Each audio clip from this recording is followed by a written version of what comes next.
Just want to begin by, as a program, sending our thoughts to Texas.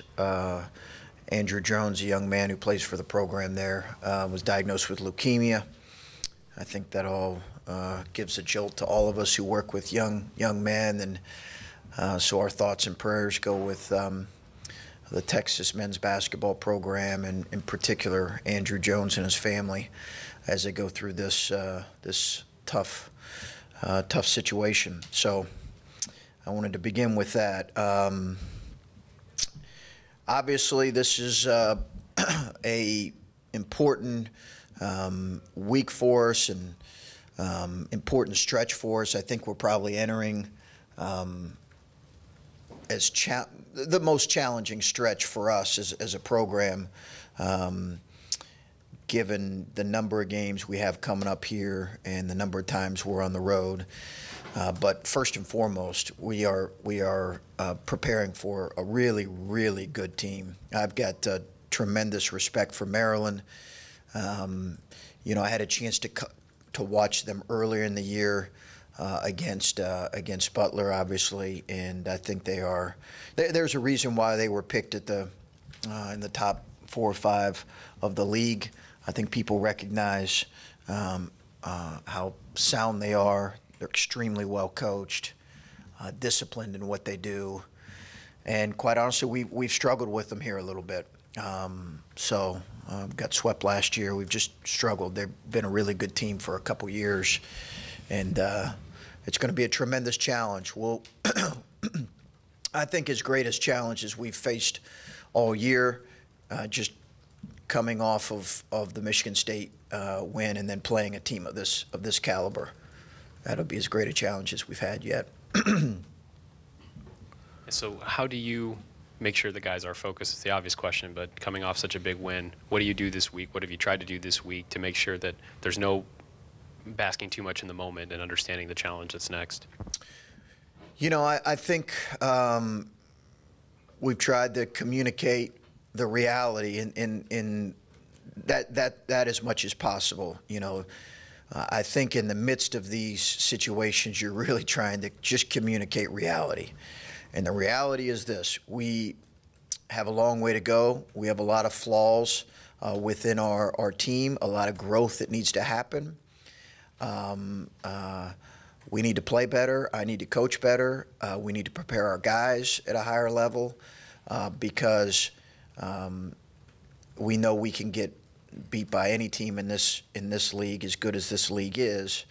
That's the reality. We've played just over 20% of league games, and really, you could certainly, the only definitive statements that have been made really have probably been Michigan State and Purdue. The reality is there is tremendous parity in this league, and as much as possible, I think our guys recognize that that we need to prepare to be our very best.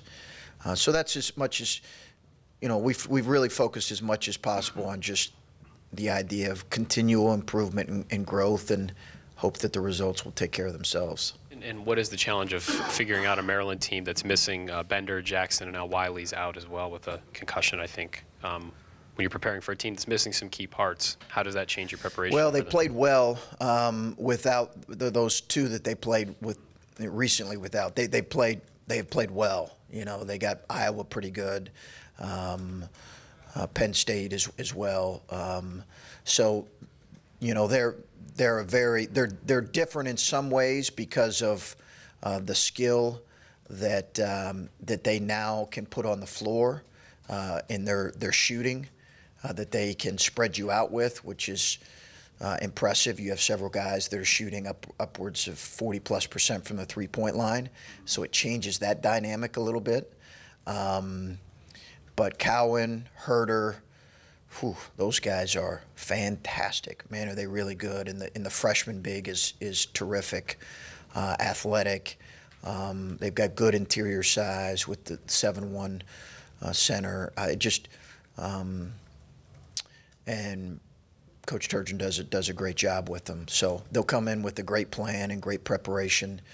I think perhaps, I don't know how we'd look at it, but the reality is those guys have played well in spite of having a couple of injuries, played really well. Coach, as you sat down here after the win, I think you said, I'm not sure what to say here. Were you a little dumbfounded? And what does it now say about the rest of the year? Does it change the complexion when you see a team, your team, play that well for 38 minutes? No, I think as a coach you can always be a little bit surprised in some ways with how a kind of an afternoon turns out, but it doesn't change. I think if the reality is we're so early still in Big Ten play that I don't think there can be any conclusions drawn. I understand that people outside of coaches maybe have to try to draw conclusions, but coaches don't, because we realize we've just played 22% of league games. So I think we have such a long ways to go. I look at teams that we're competing against and watch them, and I say, hey, listen, the reality is we've got to keep getting better, or else we know we're going to have some rough patches. I think we understand that as a program, but in our minds, it doesn't change anything. We're going to try to stay as committed as possible to being in the moment, enjoy working together, and enjoy getting better, and whatever happens, happens. You don't want to be a one-hit wonder. No, and and I think that the fact is we've played, for the bulk of the season, I like how we've played. Yeah. I do, but I think there's been, I think as soon as you get consumed with conclusions or the outcome, I think you lose sight of what has helped you, and that is just staying in the moment and trying to get better and being committed to doing that, and enjoying the fact that we're playing in a great league with really a lot of evenly matched teams, and that's where we're at. Talked a little bit about this before, but I think the only bench scoring you got against Michigan State was Andrews, banked in 3. Yeah. And then imagine that's probably not sustainable the rest of the year. So who do you look for? I know you have guys doing some other really good stuff for you off the bench, but who do you look for to get some scoring off the bench? Yeah, it's a good question. He's allowed to bank a few more in if he wants to, but it's a good question. I think it's is it a concern? You could say it's a concern. I think it is, although we did just come from a game where we did have a lot of bench production, both defensively and offensively. But I do think it's a bit of a concern for us moving forward. I think we always kind of went into this looking and questioning, okay, how deep were we going to be in some areas? But I think it's our job as coaches to continue to try to give those guys confidence, to help them understand how they can help us play and play effectively. And we're not going to go away from them as long as they're trying to play the way we want them to play. And I do think there'll be moments, hopefully, where in games where they give us, a good offensive lift. I do think that they did help defensively in that particular game. I can point to 3 or 4 guys that gave us all of them gave us a lift defensively, which was good. You sort of hinted at this, I guess, a couple times now. Andrew not shooting, it has nothing to do with you guys telling him not to shoot, right? You want him to shoot, and he's not doing it enough. Well, I think that's just kind of who he is. But we play smart coaches and smart game planners, and sooner or later, he's a capable shooter. He is definitely a capable shooter. I think sooner or later he's going to need to step up and take what the defense gives him and be ready to shoot the ball. And he will be. There's no question he will be. I think that that's just kind of who he is. It's one of the things he's been really effective for us. He wants to get his teammates involved. He wants the Buckeyes to win, and he's not real concerned about anything else.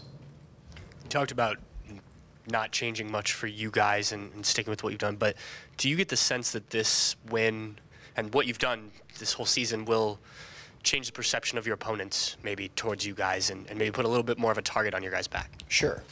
Yeah. I think I think that's that's the definite reality of probably being, as early as it is, probably being in the position that we're in.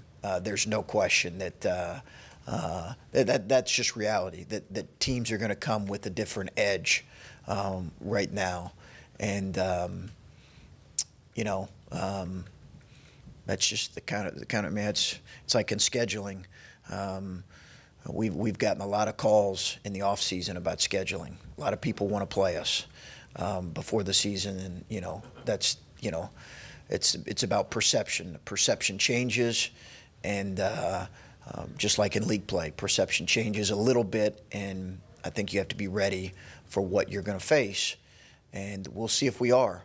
We'll see if we're good enough to manage that. Do you do anything to get them forward? I mean, I don't know if you change anything like you said, but do you let them know that maybe there's that bullseye? Yeah, I think you try to make them aware that there will be a different approach. It's not like It's not like we're nationally ranked. We got a #1 by our name, but I think that I think you do make them aware that it's going to be different. It's going to feel different, and hope that your older guys can communicate that. But that's just the reality. I think it's true. Obviously every team has its own personality. Have you been around this team long enough to know the kind of approach you need to have to get their minds right after a big win going into Maryland, or is it still too soon? Yeah, I think I think it just remains to be seen. I don't. We met yesterday and talked about some things, and but I think it remains to be seen in our approach. Because obviously we've had some really good wins, and I thought after Wisconsin we prepared well for Michigan, but we also didn't play well in the first half.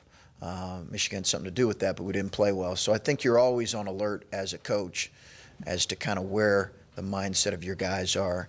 But I just think our guys recognize too that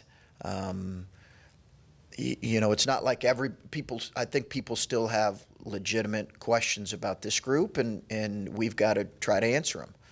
And I don't get the sense that anyone's full of themselves right now. I really don't. We'll see. Normally you see that in your work, in your day-to-day work.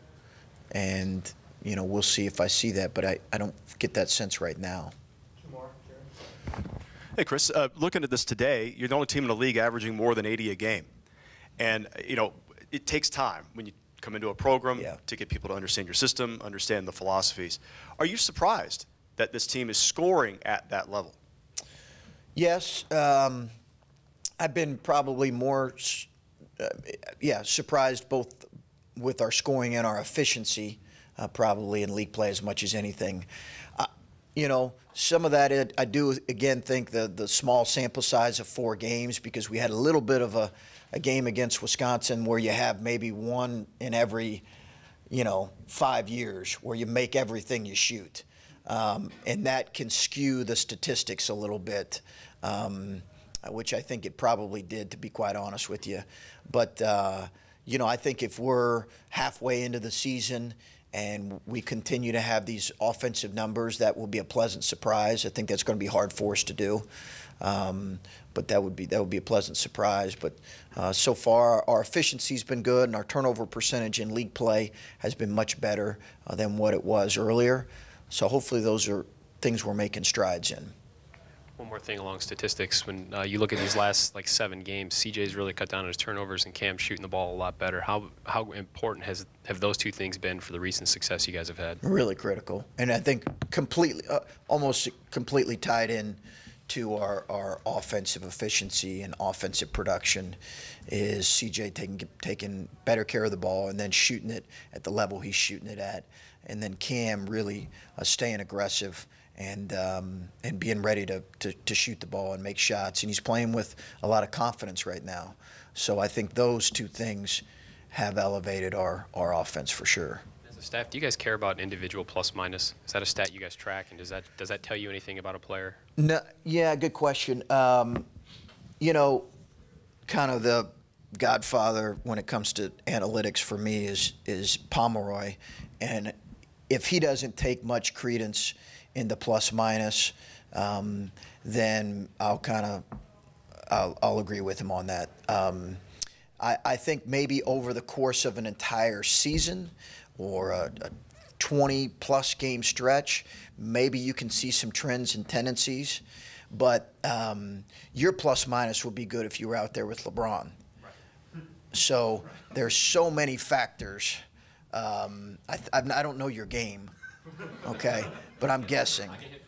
Okay, then you probably would be good there, okay, because he needs spacers.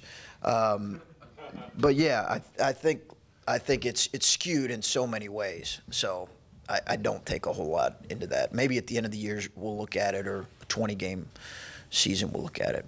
Okay. All right. Thanks. Thanks, guys.